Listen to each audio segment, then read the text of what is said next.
Hello and welcome. In this video, I'd like to talk about why we should not judge other people. So I'll start with a passage of scripture,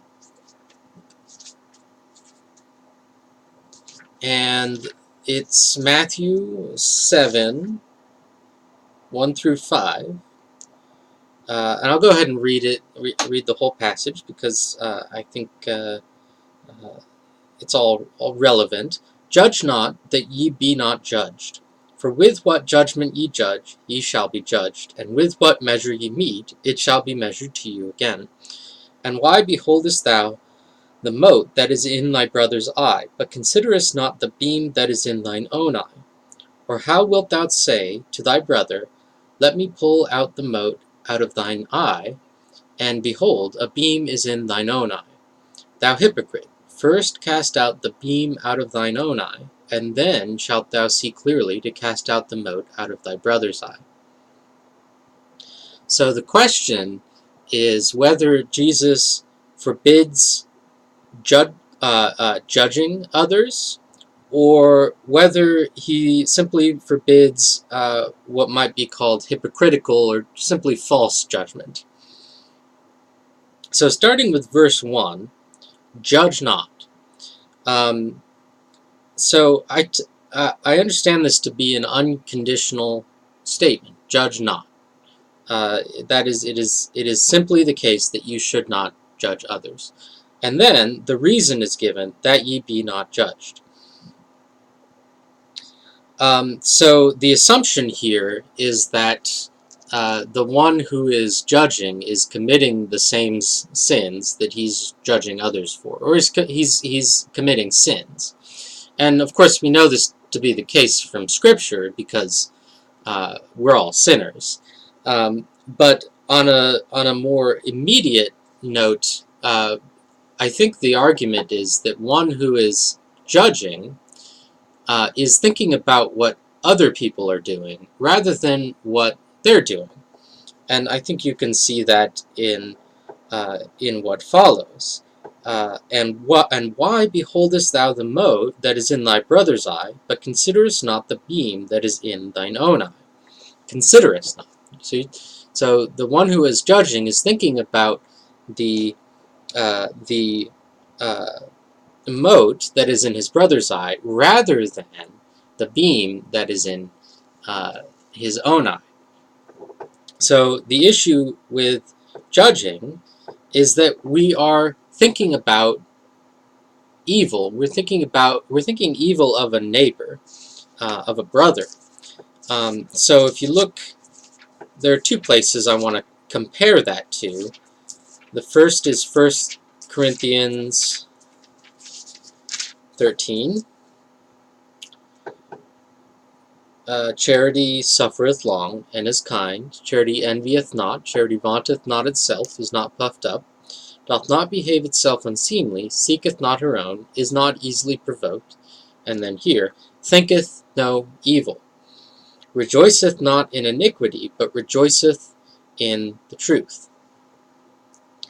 So there we have a commandment to think no evil.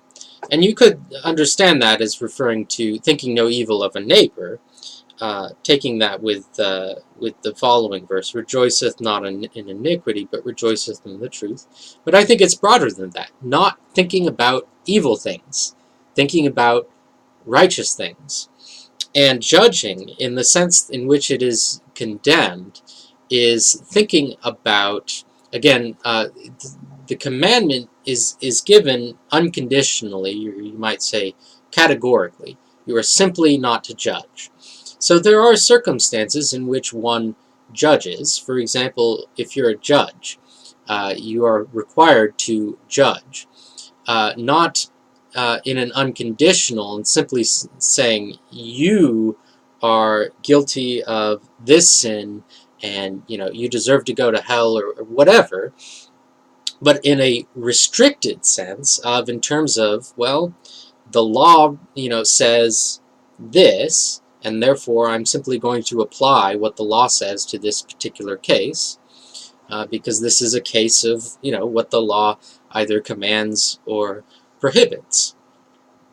And I think that's the sense in which we are not to judge.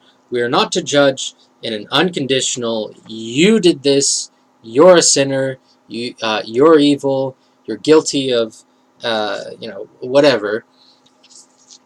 But to allow the law to judge, allow the truth to judge, because Christ says, in the first place, there are two scriptures here. John 8,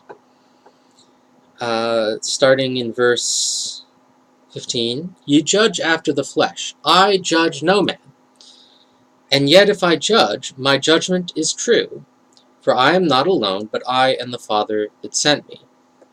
And so even if he does judge, his judgment is true. But he doesn't even judge in that sense. And then the other one, so I think that shows that judging people is universally forbidden. It's prohibited. And then the other one is chapter 12, verse 47. If any man hear my words and believe not, I judge him not, for I came not to judge the world, but to save the world. He that rejecteth me and receiveth not my words hath one that judgeth him.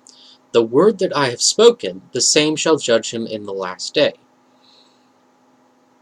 So to allow the truth to judge people, rather than intervening and saying, well, no, I'm the one who gets to judge, allowing the truth to judge. And so, of course, we can say that certain things are wrong. It is wrong to do, the law condemns, prohibits, X, Y, and Z.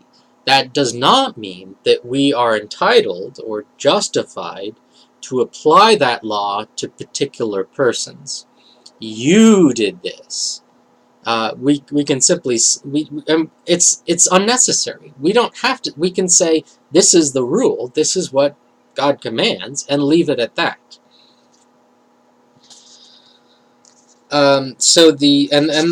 I take it that is the reason it's forbidden. It's unnecessary, and therefore we should not do it. So any judging that is necessary based on the circumstances, as for example, if you are a judge, or if someone in your household commits a sin and it needs to be addressed, those kinds of situations. If for example, a brother or sister commits a sin and they need to be corrected.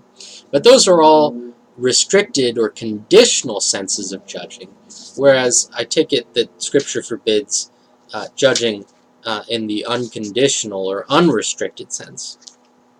So one more verse that I wanted to look at, and that's James 4, 11. Speak not evil one of another, brethren. He that speaketh evil of his brother, and judgeth his brother, speaketh evil of the law, and judgeth the law. But if thou judge the law, thou art not a doer of the law, but a judge. There is one lawgiver who is able to save and to destroy.